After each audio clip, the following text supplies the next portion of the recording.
సింగరేణిలో కార్మికుల హక్కుల కోసం పోరాడే సంఘం బీఎంఎస్ మాత్రమేనని బీఎంఎస్ బ్రాంచ్ ఉపాధ్యక్షుడు అప్పాని శ్రీనివాస్ అన్నారు. ఆదివారం భూపాలపల్లిలోని బీఎంఎస్ కార్యాలయంలో అప్పాని శ్రీనివాస్ మీడియా సమావేశం ఏర్పాటు చేశారు. ఈ కార్యక్రమంలో భాగంగా బీఎంఎస్ నాయకులు పాల్గొన్నారు. ఇలా మంచి జరగాలంటే ఇలా అఖిల భారత ప్రధాన మజ్దూర్ సంఘ్, భారతీయ మజ్దూర్ సంఘ్ అనుబంధ సంస్థ అయిన సింగరేణి కోల్ మైన్స్ కార్మిక సంఘ్ బీఎంఎస్ మాత్రమే ఈ రోజున సింగరేణిలో ప్రత్యేకమైన కార్మిక సంఘంగా కార్మికులు వారి నాయకత్వం కోసం ఎదురు చూస్తున్నట్టు మాకు ప్రచారంలో కనబడ్డది. కార్మికులు మాకు భుజం తడుతూ ఈసారి అందరికి అవకాశం ఇచ్చినాం. ఈసారి కొత్తగా బీఎంఎస్కు సింగరేణిలో అధికారాన్ని కట్టబెడతాం. ఎందుకంటే ఈ సింగరేణిని రక్షించుకోవాలంటే సింగరేణికి నూతన పొక్కు బ్లాకు రావాల్సిన అవసరం లేదు.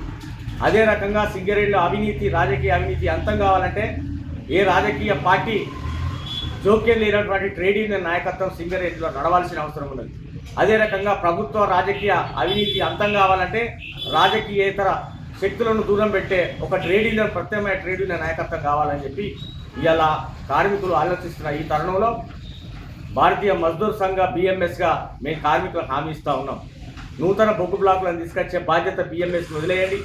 అదే రకంగా సింగరేణికి సంబంధించిన కార్మికులకు ఇన్కమ్ ట్యాక్స్ రియంబర్స్మెంట్ తిరిగి తెప్పించే బాధ్యత కూడా బీఎంఎస్గా మరి కాగడ గుర్తుకు అప్పచెప్పండి. అదే రకంగా సింగరేణిలో అవినీతి అంతానికి కృషి చేసే బాధ్యత కూడా బీఎంఎస్ ఉంటుంది. అదే రకంగా ఈ రాష్ట్ర ప్రభుత్వం నుంచి రావాల్సిన 27,000 కోట్ల రూపాయలు సింగరేణి బకాయిలను తిరిగి సింగరేణి డిపాజిట్ చేయించే విధంగా బీఎంఎస్ కార్యాచరణ రూపొందించబోతా ఉంది. కనుక రేపు డిసెంబర్ 27 తారీఖు రోజున జరగబోయే గుర్తింపు కార్మిక సంఘం ఎన్నికల్లో మరి కాగడ గుర్తు పైన ఓటు వేసి అఖండ విజయాన్ని మరి బీఎంఎస్కి అందించాలని చెప్పి పేరున ప్రతి ఒక్క కార్మికుడిని విజ్ఞప్తి చేస్తూ ఉన్నాం.